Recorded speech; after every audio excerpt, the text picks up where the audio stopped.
Campylobacteriosis is an communicable disease, foodborne illness.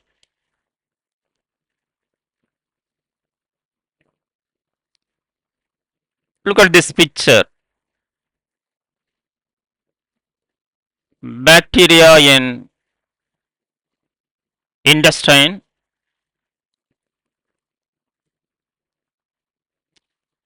lead to unhygienic food items. Look at this. A detail going on.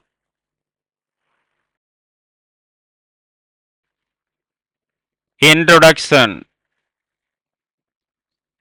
Campylobacteriosis is one of the most common causes of bacterial gastroenteritis worldwide.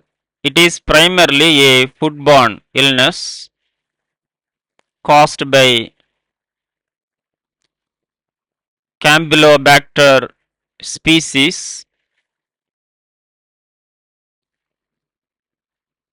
Most notably Campylobacter jejuni and Campylobacter coli. The disease affects both developed and developing countries, with infections occurring sporadically or in outbreaks.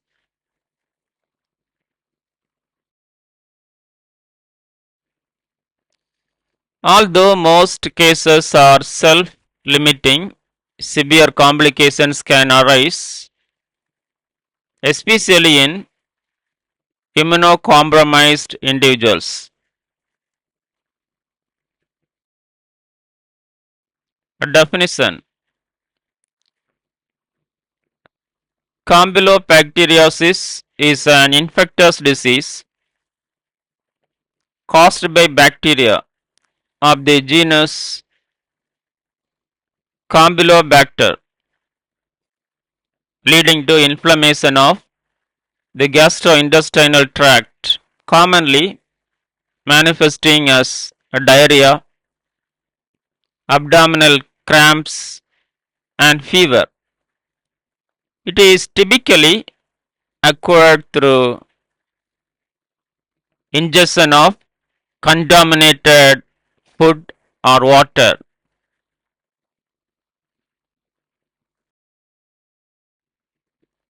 Etymology.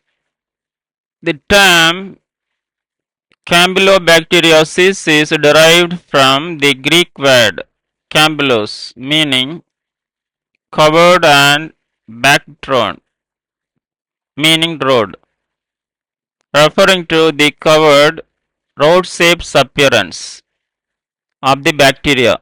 The suffix "osis" denotes a pathological conditions indicating an infection caused by Campylobacter species.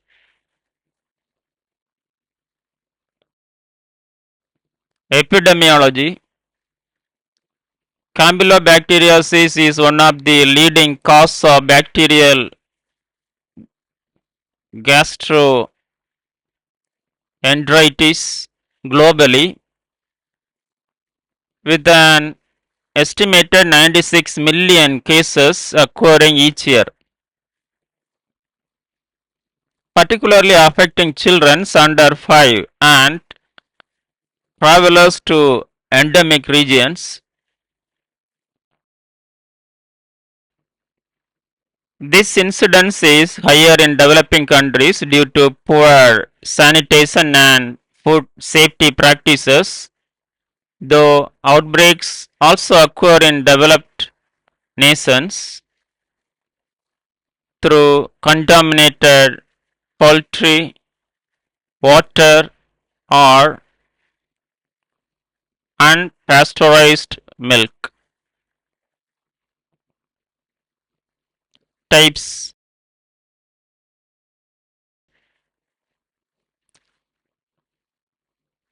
Campylobacteriosis can be categorized based on the species involved and clinical manifestation.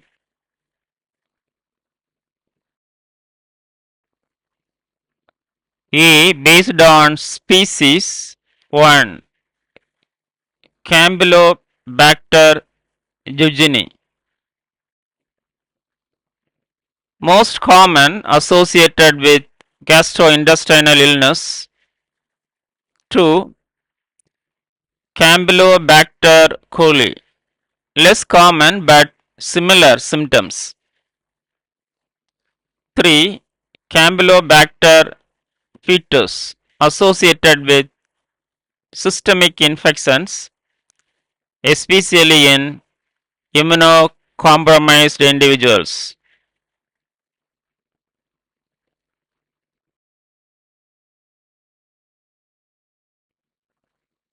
Based on clinical manifestation, 1. Enteric campylobacteriosis localized to the intestines causing diarrhea and gastrointestinal symptoms. 2. Systemic campylobacteriosis rare but severe. Bacteria may spread to the bloodstream or other organs. Causes 1. Consumption of undercooked poultry, raw milk, or contaminated water. 2. Contact with infected animals, especially farm animals and pets. 3. Cross contamination in kitchens between raw meat and ready to eat foods. 4. Poor food handling or hygiene practices.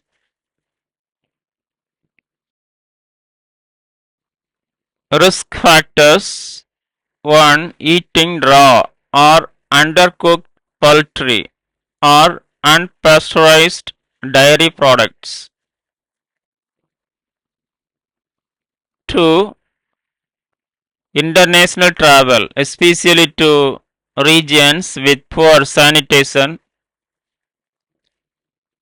3. Weak immune system, example HIV/AIDS, chemotherapy.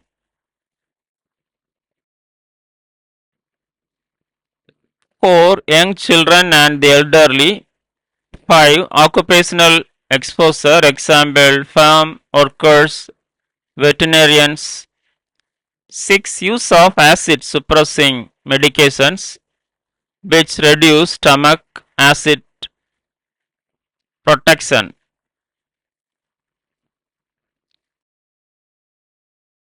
Complications 1.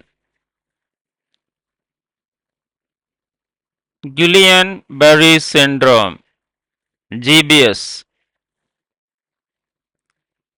an autoimmune disorder leading to muscle weakness and paralysis. 2. Reactive arthritis, joint inflammation following infection.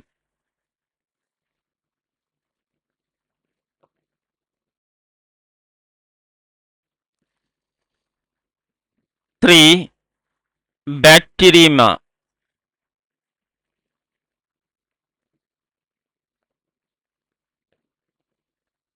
presence of bacteria within the bloodstream. 4. Irritable bowel syndrome IBS, post infectors. 5. Dehydration due to excessive diarrhea and fluid loss. 6. Meningitis, rare but serious complication.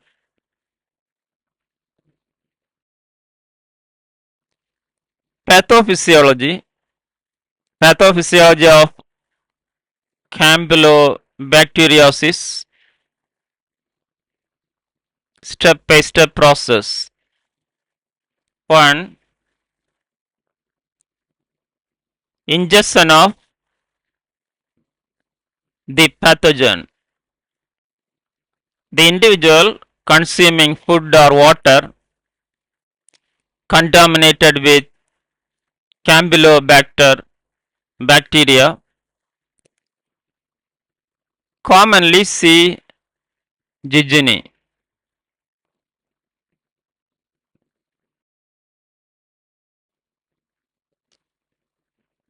2. Survival in the stomach despite acidic gastric conditions. The bacteria survive, especially if the person is on acid suppressing medication or ingests a large bacterial load.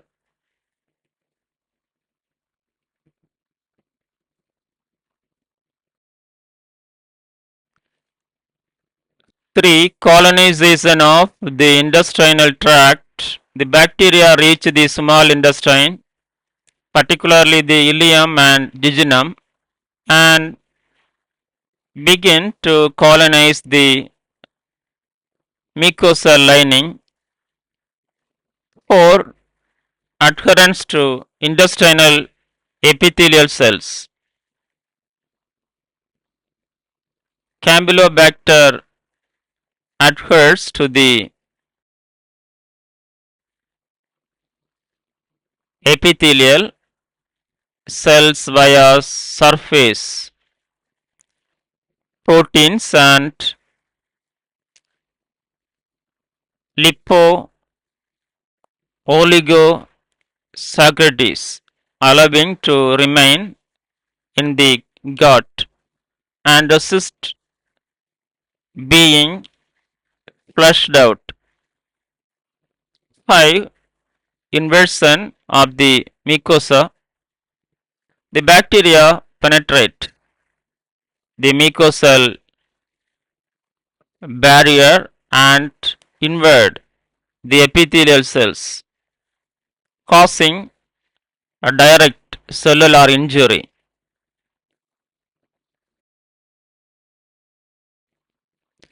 6. Toxin production and inflammation.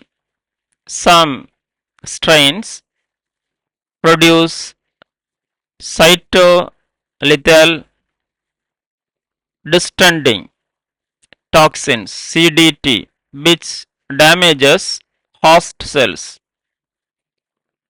The inversion and toxin release triggers the immune system, leading to neutrophil infiltration. 2. Mucosal inflammation. 3. Release of cytokines. Example IL-8 TNF alpha.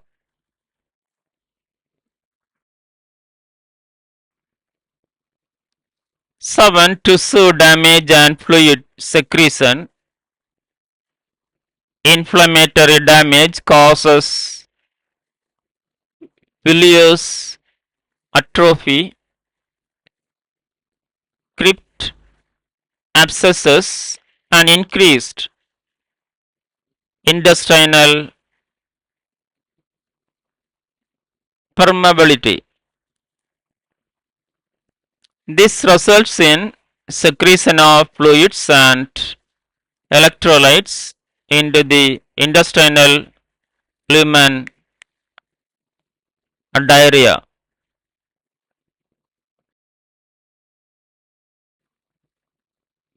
8. Systemic immune response. In some cases,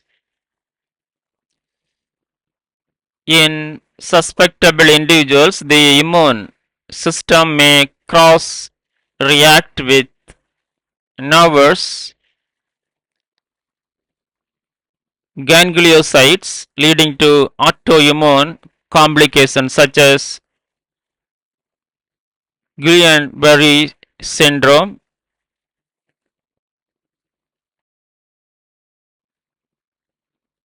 Non-resolution or complications. In most cases, the infection is self-limited and resolve in about a week.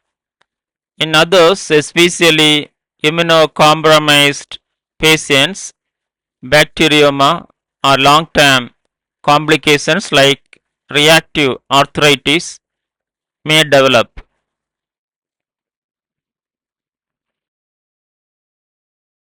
Signs and symptoms. 1. Diarrhea may be bloody. 2. Abdominal cramping. 3. Fever. 4. Nausea and vomiting. 5. Malaise and fatigue. 6. Headache. 7. Myalgia. 8. Symptoms usually appear 2 to 5 days after exposure and last about a week. Diagnosis. 1. Stool culture, gold standard for detecting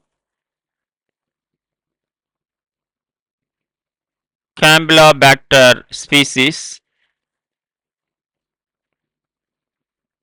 2. PCR, polymers chain reaction, detects bacterial DNA in stool.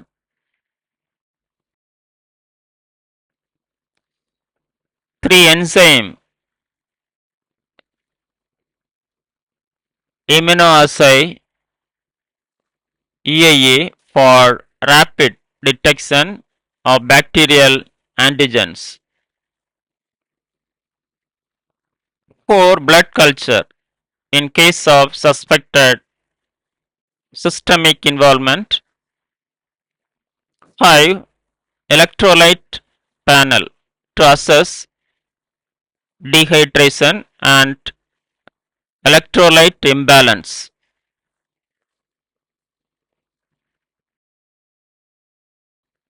Nursing diagnosis.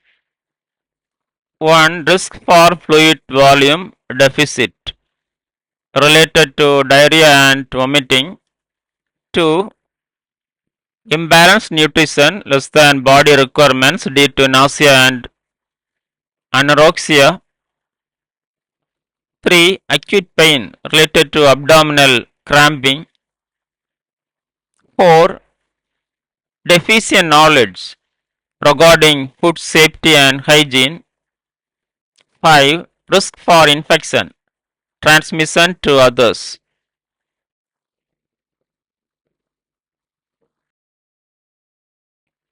Medical management.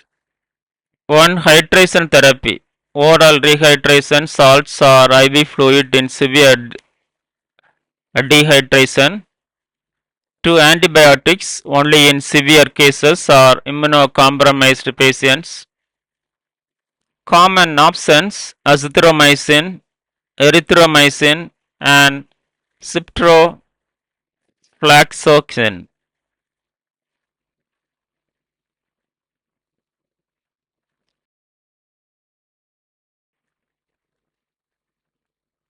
3. Antipyretics for fever control, example paracetamol. 4. Probiotics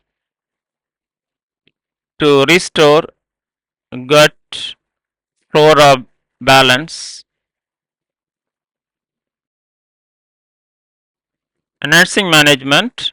1. Monitor vital signs and assess for signs of dehydration. 2. Maintain fluid and electrolyte balance. 3. Promote nutritional intake with small bland meals.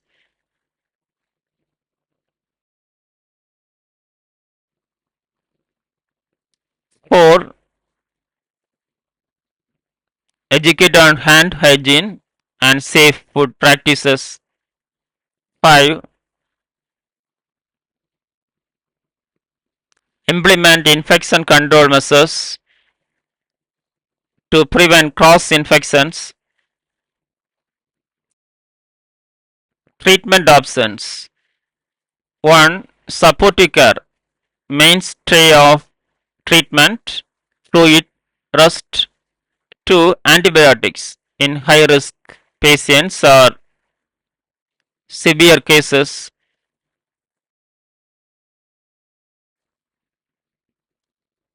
3. Zinc supplements may be used in children to reduce the duration of diarrhea. 4. Hospitalization in case of severe dehydration, sepsis, or complications.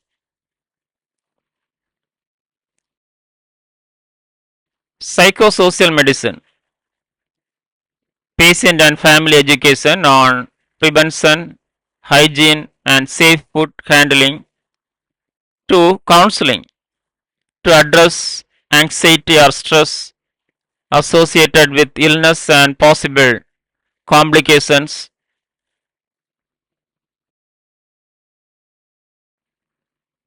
3. Support groups for those with long-term complications like Guillain-Barré syndrome. 4. Community awareness programs to reduce stigma and promote public health practices. 5. Empowerment strategies involving patients in managing their conditions and prevention efforts.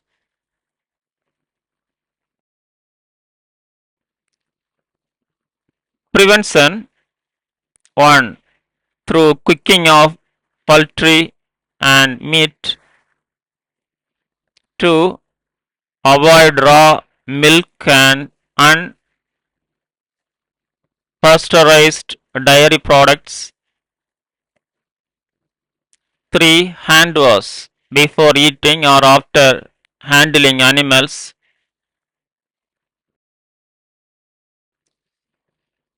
4. Prevent cross communication in the kitchen. Use separate cutting boards. 5.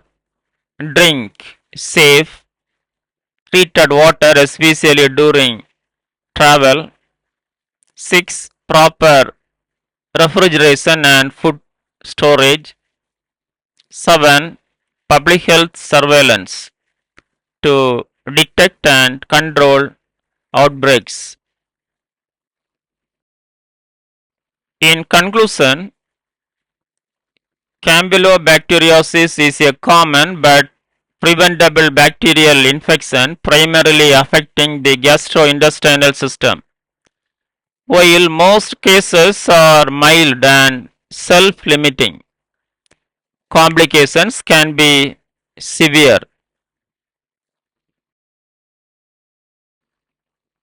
especially in vulnerable population. Prompt diagnosis, supportive care, and public health interventions are crucial in managing the disease and preventing its spread. Increasing awareness of food safety and hygiene practices remains the cornerstone of prevention. Thank you. Have a nice day.